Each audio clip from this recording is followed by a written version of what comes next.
쓴 적도 없는 콘텐츠 이용료가 결제됐다는 문자 메시지 받아본 적 있으실까요?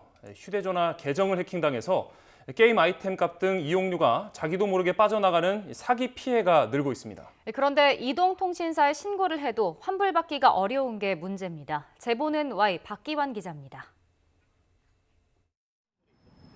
며칠 전 A씨는 무언가 결제됐다는 문자 메시지가 7건 연속 들어와 깜짝 놀랐습니다. 3분 만에 60만 원 가까이 빠져나갔는데 알지도 못하는 모바일 게임 아이템 값이었습니다. 바로 아이를 의심했다니까요. 그래서 물어봤더니 걔가 하는 게임이 아니고, 그래도 처음에 저도 이제 게임을 전혀 안 하거든요. 그래서 7건이 총 왔어요. 59만 4천 원이 결제됐다는 문자가 왔고요.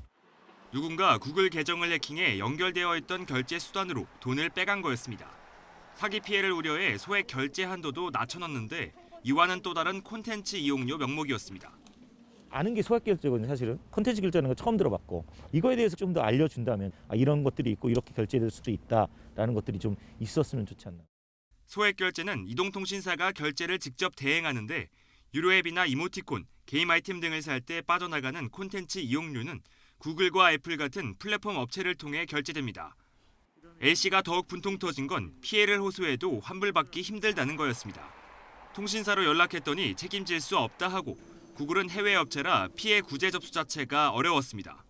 구글과 고객 간의 거래 관계에서 중간을 이 통사가 차단할 수 있는 권한이 있느냐. 법적으로 막을 권리도 없고 우리가 콘텐츠 구매에 대해 내역을 알 수도 없어요. 정말 이동통신사 책임이 없는 걸까? 통신사 대부분 휴대전화를 개통할 때 월 최대 100만 원까지 콘텐츠 이용료 한도를 설정해두고 있는데 복잡한 약관 내용을 아는 사람은 거의 없습니다. 돈이 빠져나갈 구멍을 만들어둔 셈입니다. 가입 단계에서 소비자들이 그런 소액 결제라든지 인앱 결제라든지 금액의 청구에 있어서의 부분들을 조금 더 제어할 수 있도록 고지나 이런 부분들이 좀 강화되는 것들이 좀 필요할 것으로 보여집니다. 이와 함께 전문가들은 결제 수단이 등록된 계정의 경우 지문이나 홍채 인식 같은 이중 보안 설정을 해야 추가 피해를 막을 수 있다고 말합니다.